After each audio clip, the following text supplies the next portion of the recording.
Muchas gracias. Habla Gustavo Martínez, presidente del Instituto Internacional de Ética y Cumplimiento, y ahora trabajando con el gobierno británico en México a través del Ministerio de Desarrollo Internacional, de FID.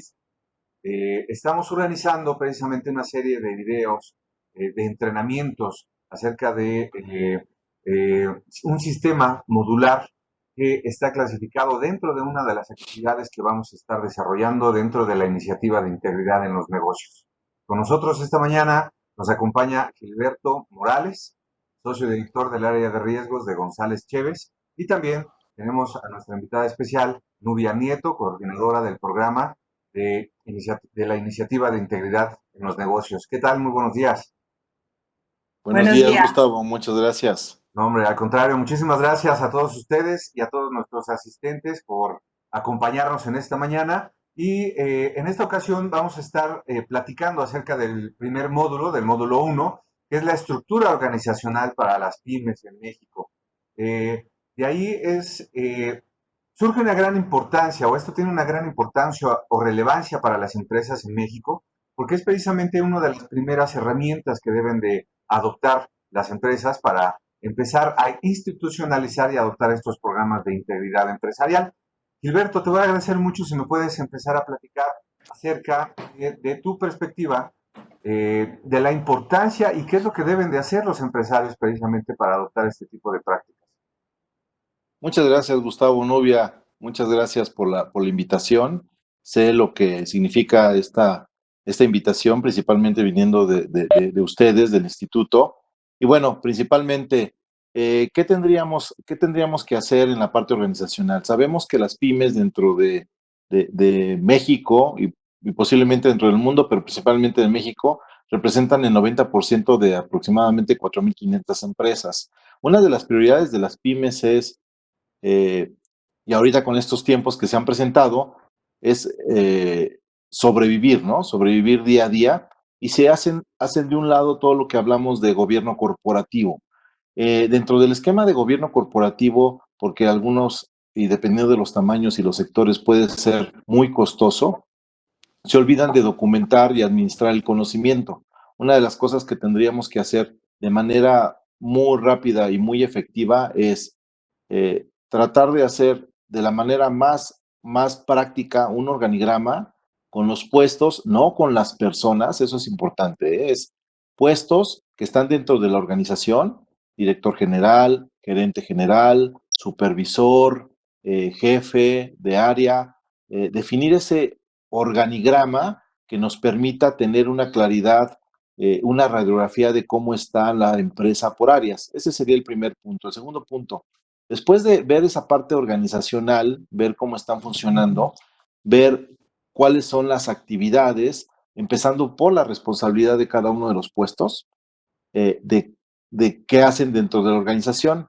Para esto hago un paréntesis porque no podemos documentar la parte organizacional sin tenernos que ir a la parte de procesos. ¿Qué es la parte de procesos? La parte de procesos es cómo interactúan todas las áreas desde el punto de vista de procesos, cómo se conectan y las fronteras que existen entre un proceso de ventas que tiene una conexión con producción y una conexión con la parte financiera, ¿no? Un proceso de recursos humanos que tiene una conexión con un proceso de producción, que tiene una conexión con un proceso de ventas y tiene una conexión con la parte del módulo financiero. Muchas veces dentro del despacho, que somos auditores también, eh, vemos lo que son los famosos ciclos de ingresos, ciclos de egresos y ciclos de producción. ¿Qué tiene que ver un ciclo de ingreso? Bueno, todo lo que tiene que ver con ventas, todo lo que tiene que ver con bancos y todo lo que tiene que ver con producción. ¿Qué es uno de egresos? Todo lo que tiene que ver con compras, todo lo que tiene que ver con producción, todo lo que tiene que ver con pagos. Tenemos que verlo de manera integral, no de manera aislada. Cuando hablamos de estructura organizacional, ya una vez que definimos toda esa parte de procesos, esto se traduce en un manual de políticas y procedimientos. Desde el punto de vista de procesos, es mucho más fácil ahora sí aterrizar en cada análisis de puestos, que el análisis de puestos tiene dos vertientes. La primera es la descripción del puesto con su objetivo y sus responsabilidades, y después viene todo lo que es la parte del perfil, que se refiere a las aptitudes que debe de tener la persona, ¿no? eh, qué carrera, experiencia, dominio de ciertos idiomas, dominio de ciertas metodologías. Todo eso, una vez que está documentado y alineado a la parte de los procesos, pues es muy sencillo ya tener esa administración del conocimiento y eso nos va a permitir tener una adecuada estructura organizacional. Ahora bien, recapitulando, ¿qué es lo importante? Si bien como pymes nos preocupamos mucho por el mes a mes, el año al año, porque lo que tenemos es que vender, producir y tener una estabilidad en el mercado. Pero en algunos espacios, y ahorita aprovechando temas virtuales como los que se están presentando, pues podemos tener tiempo de documentar ese puesto que tanto lo dejé pendiente, esas actividades, esos controles que tanto lo dejé pendiente, ¿para qué? Para tener una adecuada administración del conocimiento. Y que sirve como una guía, ¿no? Que alienta también y apoya a los Ujú. empleados a hacer lo correcto. Hablabas también aquí, y es muy importante mencionarlo, y Nubia, te voy a agradecer un poquito si nos puedes ayudar a profundizar en esto, porque me parece muy relevante, la cuestión del liderazgo, ¿no? El separar a la compañía, tener órganos colegiados como son los comités, los órganos directivos que llevan precisamente este compromiso contra la corrupción en toda la empresa y a través de su apoyo llevan también estos mensajes y el comportamiento de actividades. Sí, pues gracias, Gustavo. Desde luego que, como bien mencionaba Gilberto, todo el tema de la responsabilidad de los departamentos, de los comités, de los órganos que puedan gestionar contrapoderes dentro de la misma empresa es muy importante para minimizar cualquier riesgo de corrupción y por tanto pues minimizar también las zonas grises donde puede haber fuga de recursos. Desde luego, seguramente Gilberto conoce más el tema de, pues, cuáles son el tema de penalidades que deberían de implementarse a nivel de cada rol y de cada función, desde la persona que limpia los pisos hasta el director de la empresa. Claro. No Perfecto, sé cuál Nubia. sea tu opinión, Gilberto, No, no, respecto al tema también de la completamente responsabilidad. aunado con lo que comenta Gustavo, y algo que se vuelve súper, súper importante es todo lo que son los niveles, ¿no? De liderazgo, como es la parte de integridad, ¿no? Lo que tiene que ver con valores, remuneraciones, con sanciones, ¿no? Pero sí es muy importante documentar cada uno de los puestos a través de un análisis que comentaba se divide en dos, eh, lo que son puesto per se y el perfil. Y bueno, y dentro de ese perfil últimamente hay que meter lo que es un tema de análisis de riesgo psicosocial de acuerdo con una norma que ya se publicó hace algunos meses, pero sí es importante tener esa claridad y lo más importante, como dice Gustavo, es esa integridad. Si vamos a decir qué vamos a hacer, siempre conducirnos con los aspectos más éticos e íntegros que tienen que ver dentro de la organización, ¿no? Y tener muy claro, antes de todo este asunto, ese código de ética y, y empresarial, ¿no? Que ese sea nuestra pilar, nuestra estrella polar para poder seguir adelante dentro de este devenir, ¿no? La verdad es de que dentro del tema de los negocios es muy práctico caer en prácticas sanas. No estoy diciendo insanas, perdón, no estoy diciendo que todo sea malo, simplemente es muy normal que luego a veces en el tema de corrupción es muy fácil dar una mordida porque nos ganamos tiempo, ¿no? Y la verdad es que ese es el tema, ¿no? Lo pongo a lo mejor no en un tema de negocios, lo pongo en un tema de, de nuestra vida diaria, ¿no? Oye, ¿por qué cuando íbamos a llevar a nuestros hijos, porque ya se nos estaba haciendo tarde, nos brincábamos la fila porque nos iban a cerrar la puerta, ¿no? Porque nos sale más fácil, ¿no? ¿Por qué? Porque ya se nos hizo tarde. Bueno, yo creo que debemos de tener una sanción, en ese caso, pues tu hijo ya no va a entrar a la escuela, y pues para la siguiente levántate temprano, ¿no? Pero ¿qué pasa cuando nos formamos en doble fila? Pues hacemos un desorden, ¿no? En el tema de tráfico, ¿no? Si lo aplicamos en los negocios, hay muchos atajitos y esos atajos es corrupción, que tendríamos que identificar hasta qué nivel sí estamos cumpliendo o no con una normatividad, ¿no? Esto lo que mencionabas, Gilberto, es parte de esta cultura de ética, de integridad. Hay que hacer una evaluación del impacto de qué es lo que tiene esto dentro de la misma organización y dentro de la sociedad donde se mueve.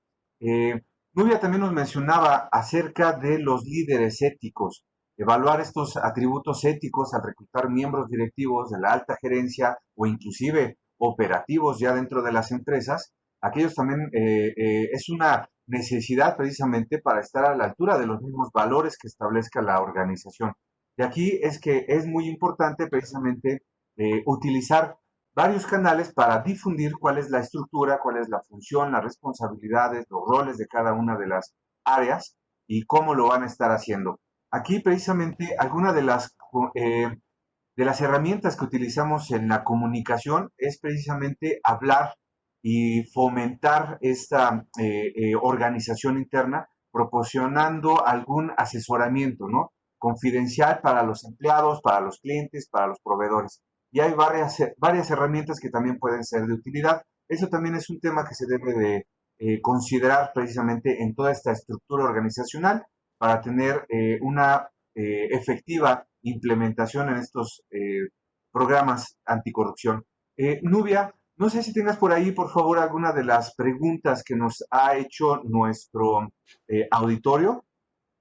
Sí, mira, ya leyendo, estoy recogiendo justamente las preguntas que nos están llegando. Una de las preguntas clásicas es, ¿qué exactamente es un manual de organización y para qué me sirve? Pregunta el señor Pedro López de Guadalajara. Ok, gracias, Nubia, el señor Pedro. El manual de organización es el que nos ayuda a definir las actividades de los puestos dentro de una organización. ¿Esto qué quiere decir? Si el día de mañana deja de ir el personal de mantenimiento, el auxiliar contable, el gerente general, el jefe, fácilmente con ese manual, una vez que está documentado, puedes sustituir a la persona y con eso vienen todo lo que son las actividades que tenía que hacer en un horario de 9 de la mañana a 6 de la tarde, ¿no? Y algo que es importante, cumplir los objetivos del puesto, que estos van a ayudar a que haya una continuidad en el negocio y que no haya ningún problema en el futuro de decir, es que no sabía qué hacía, y como no sé qué hace, pues resulta que no se embarcó al cliente o no se cobraron las facturas o X, ¿no? Para eso sirve, para administrar el conocimiento. Pues muchísimas gracias. Mire, la segunda pregunta, no tenemos mucho tiempo pues para responder todas, pero la segunda pregunta nos las hace Mónica Gutiérrez de la Ciudad de México y ella dice, si yo creo un manual de organización, ¿qué ventajas obtendré y cuánto me costará? Ok. ¿Qué ventajas se tienen? Algo que es importante es siempre estar al día con las actividades que realizo en mi actividad. Hablamos de un tema de mejora continua. Además de tener administrado el conocimiento y poder tener el control de todas las actividades de la organización dentro de un documento, obviamente que se vaya monitoreando, siempre el hecho de que bajemos y aterricemos las actividades que hacemos día a día genera una actividad y una mejora continua. Ese sería como que un beneficio cualitativo. ¿Y pues, cuánto cuesta? La verdad es de que depende mucho del tamaño de la organización. Si es una organización que tiene, en promedio, los puestos que exigen una organización, hablando de la parte financiera, de ventas, de producción, en caso de producción o una de servicios, una comercializadora, en promedio hay de 20 a 25 puestos, no personas. Eso es importante. Podemos tener a 10 auxiliares contables, pero es un solo puesto. Se documenta el puesto nada más. Y en cada puesto estamos hablando que sería una inversión de horas de aproximadamente entre 8 y 12 horas en documentar el puesto. Va a ser muchísimo, sí, pero no es el copy-paste o el copiar de lo que está en la red, y alinearlo, no, es conocer la operación de la empresa, ver a qué se dedica la empresa, entender la cultura, incluir todo este tema de código de ética empresarial, toda la parte de integridad y documentar las actividades técnicas y las actividades financieras, administrativas, todo lo que tenga que ver con técnico. Y eso en promedio llevará, no sé, si decimos un precio puede ser por puesto desde los 2,000, 3,000 pesos hasta los 8,000 pesos por puesto, dependiendo de la complejidad de cada una de las empresas. Bien, pues muchísimas gracias. Ya no tengo mucho tiempo, creo, para seguir expresando todas las preguntas que nos están llegando.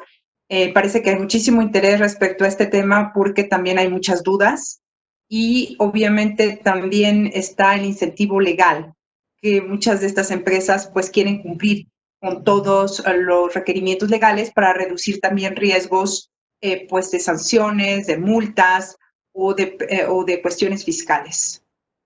Perfecto, muy bien. Gilberto, Nubia, les agradezco mucho y me gustaría despedir este módulo, el primer módulo que tenemos de una serie de 5 en este programa de integridad en los negocios que llevamos conjuntamente con el gobierno británico. Y para la estructura organizacional en las empresas, me gustaría cerrar mencionando que las creencias precisamente y las ideas que tiene una empresa y la forma en que afectan cómo hacen negocios y cómo se comportan sus empleados, esto afecta directamente su producción, la calidad de sus bienes y sus servicios. Les agradezco mucho y estamos esperando que nos puedan acompañar en nuestros siguientes módulos. Muchísimas gracias. Que tengan buen día. Muchas gracias, Nubia. Gracias a ti. Hasta luego y que pases Hasta un buen luego. día. Adiós. Gracias. Hasta luego.